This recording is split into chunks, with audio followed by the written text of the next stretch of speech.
I know all these things, all the things you do. I have seen your hard work and your patient endurance. I know you don't tolerate evil people. You have examined the claims of those who say they are apostles but are not. You have discovered they are liars. You have patiently suffered for me without quitting. But I have this complaint against you. You don't love me or each other as you did at first. Look how far you have fallen from your first love. Turn back to me again and work as you did at first. If you don't, I will come and remove your lampstand from its place among the churches. But there is this about you that is good. You hate the deeds of the immoral Nicolaitans, just as I do. Anyone who is willing to hear should listen to the Spirit and understand what the Spirit is saying to the churches. Everyone who is victorious will eat from the tree of life in the paradise of God. And you know what I'm saying? That was the tree of life that we were cut off from at the beginning of time. You know what I'm saying? When Adam and Eve, when they sinned and were cast out of the garden, that is that tree. And you're going to notice a common theme while he's talking to the churches. After he tells them everything, instructions, like that's what he was just instructing this church. I like certain things about you, certain things I don't. I want you to correct these things before I come. You know what I'm saying? Before your work is done, I want you to correct these things.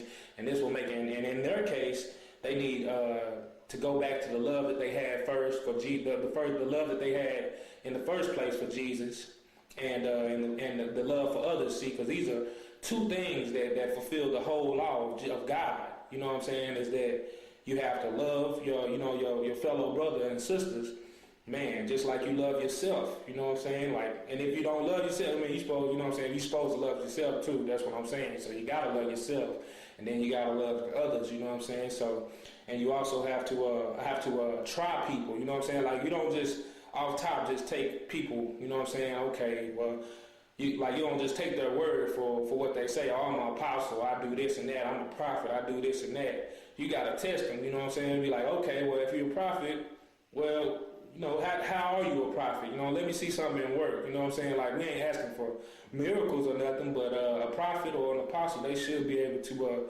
really, I think that the basis is, okay, a prophet, you know what I'm saying? They can see things before they happen. They speak for the Lord, you know what I'm saying, these things. So you should see these things from a prophet. An apostle, you know what I'm saying, they are sent here, you know what I'm saying, to preach the true word of God, you know what I'm saying, and so are prophets also. So really, the main factor is, are they teaching the people the right things? So are they teaching them what Jesus says, or are they teaching them what they believe is true, instead of teaching them what this Bible says is true? You know, what the Lord has given in Revelation on. That's the determining factor. So you got to test people. A good tree can't make bad fruit, and a bad tree can't make good fruit. You know what I'm saying? So from people's fruit, what they do, what comes out of them will show you who they really are. Like me, you know what I'm saying? I preach to people and everything, you know what I'm saying? And I care about people genuinely, you know what I'm saying? I love everybody, you know what I'm saying, genuinely. You know what I'm saying? I have no animosity against anybody, you know what I'm saying? I do have animosity of people that treat me wrong.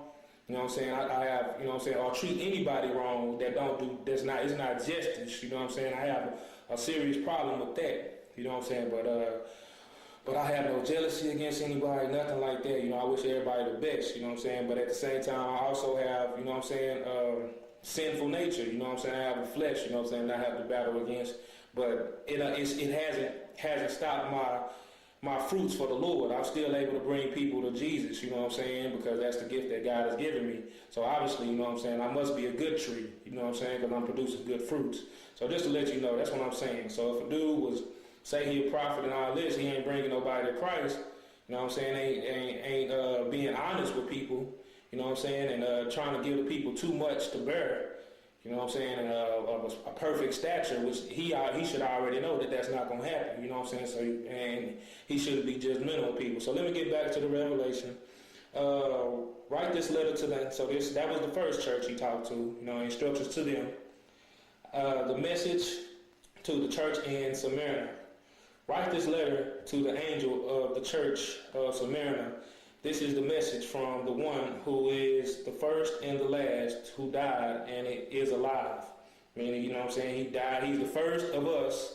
He's the last to everything. You know what I'm saying? He's the first to create all this stuff. He's the last, and he died, and now he's alive. You know what I'm saying? At the right hand of the Father, just waiting to be told to come back down and get his faithful servants. I know about your suffering and your poverty, but you are rich. I know the slander of those opposing you. They say they are Jews, but they really aren't, because theirs is a synagogue of Satan. But don't be afraid of what you are about to suffer. The devil will throw some of you into prison and put you to the test. You will be persecuted for 10 days. Remain faithful even when facing death, and I will give you the crown of life. Anyone who is willing to hear should listen to the Spirit and understand what the Spirit is saying to the churches. Whoever is victorious will not be hurt by the second death. All right, so let's get into the last statement. He's telling you the reward for listening to him and obeying him, which is whoever is victorious. You know what I'm saying? He's also telling you, hey, whoever is willing to hear should listen. Like, you can hear with your ears, but listening is a different thing. Listening is meaning taking it in and comprehending it and being able to break it down and make it useful. So that's what he's telling you to do. Those who can hear should listen. You know what I'm saying? Should hear and listen and break it down and get it and do it. And whoever does this, you know what I'm saying, is victorious. They won't be hurt by the second death. All right, because see, it's going to be a rapture, you know what I'm saying, before, when the Lord comes, you know what I'm saying, he's going to take his people. They call that the rapture. I ain't never seen it in the Bible, but, you know what I'm saying, in my dreams, that's what it was called too. So, get taken up in that, you know what I'm saying, and those people who are taken up in that will not be hurt by the second death. The second death is the lake of fire, where everybody, like I said, all Satan, Antichrist, false prophet, all the non-believers in Jesus Christ, that's where they'll be put, you know what I'm saying, in the lake of fire. That's the second death that burns with sulfur and brimstone. That's the second death. So nobody wants to be put in there. So we have to be faithful right now, you know what I'm saying, for regardless, whatever date it is, you know what I'm saying, we have to be faithful right now. Then we're going to go to the next one, you know what I'm saying. Let's see here. And he talks about in this, you know what I'm saying, he talks about, you might be poor, you know what I'm saying. You might not have no money, but you're rich because you have Jesus, you know what I'm saying. You have the word of God in you. You abiding by that. And because of that, you're getting people who are opposing you, you know what I'm saying. People who want to slander your name, you know what I'm saying. Because they say they're Jews, you know what I'm saying, but they say that they're of God, you know what I'm saying, but really their place of worship is the place of Satan, because that's all that goes on in there is evil things, you know what I'm saying, slander and jealousy and people trying to kill people, you know what I'm saying, but because they want the power, they want people to follow them so they can get all the money and all this stuff, you know what I'm saying, so they slander your name. So these are things that you will go against. And, you know what I'm saying, people are trying, this was probably for this time, you know what I'm saying, but also for this time also, you know what I'm saying, that people, you know what I'm saying, they're going to try and throw you in prison, you know what I'm saying, for just like John is writing this stuff from prison, you know what I'm saying, John is writing this stuff right now from prison. He's locked up because he's serving the Lord, and people don't like that. They want to lock you up, shut you up, but they can't do it. Regardless, God gonna make a way. Regardless, get your words out there, get his words out there to the people, because you see it's right here. Years later, thousands of years later, it's here. I'm reading it right now. Word of God, Jesus' testimony. All right, the message to the church in Pergamum. Write this letter to the angel in the church of Pergamum. This is the message from the one who has a sharp two-edged sword. And we know who that is, Jesus Christ, with that big old sword coming out his mouth, devours, destroys anybody and everybody who wants to oppose that word. You know what I'm saying? That is his authority. The word is the authority. The word is the power. The word is everything, and it's forever.